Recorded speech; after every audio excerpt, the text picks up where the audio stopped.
Telangana BJP దృష్టి మొత్తం జూబ్లీహిల్స్ పై కేంద్రీకృతమైంది. కమిటీల నియామకం ఎక్కడ వేసిన గొంగడి అక్కడే అన్నట్టుగా తయారైంది. అందుకే కమిటీల్లో చోటు ఆశిస్తున్న జిల్లా మండల నేతలు జూబ్లీహిల్స్ ప్రచార క్షేత్రంలో వాలిపోయారు. జూబ్లీహిల్స్ ఉప ఎన్నిక అన్ని ప్రధాన పార్టీలు ప్రతిష్టాత్మకంగా తీసుకున్నాయి. ముఖ్య నేతలంతా ప్రచారంలో తెగ తిరిగేస్తున్నారు. జిల్లాలో కీలకంగా ఉండే నాయకులకు జూబ్లీహిల్స్ లో డివిజన్, బూత్ బాధ్యతలు అప్పగించాయి ఆయా పార్టీలు. బీజేపీ కూడా జిల్లా నేతలను ఎన్నికల ప్రచారంలో దింపింది. క్రియాశీల కార్యకర్తలు కూడా ఎక్కువ సంఖ్యలో వచ్చి నియోజకవర్గంలో తిరుగుతున్నారు. కాషాయ పార్టీ పిలుపునిచ్చిన కార్యక్రమాల హడావిడి అంతగా లేదు. ఆయా జిల్లాలు, మండలాలు, గ్రామాల్లో పొలిటికల్ యాక్టివిటీ తగ్గిపోయిందే. స్థానిక సమస్యలపై స్పందించడం లేదు.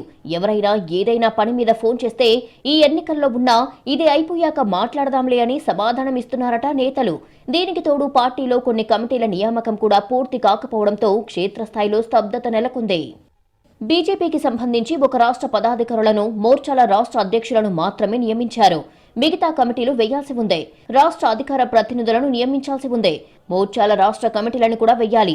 జూబ్లీహిల్స్ ఎన్నికల హడావిడి కారణంగా ఇవన్నీ పెండింగ్ లో పడ్డాయి. తాత్సారం చేసేందుకు ఈ ఉప ఎన్నిక ఒక అవకాశంగా మారింది అనే అభిప్రాయం కూడా వ్యక్తమవుతోంది. వివిధ అనుబంధ మోర్చాల్లో, ఇతర కమిటీల్లో ఛాన్స్ కోసం చూస్తున్న వాళ్లు ఈ ఎన్నికల్లో తిరుగుతున్నారు.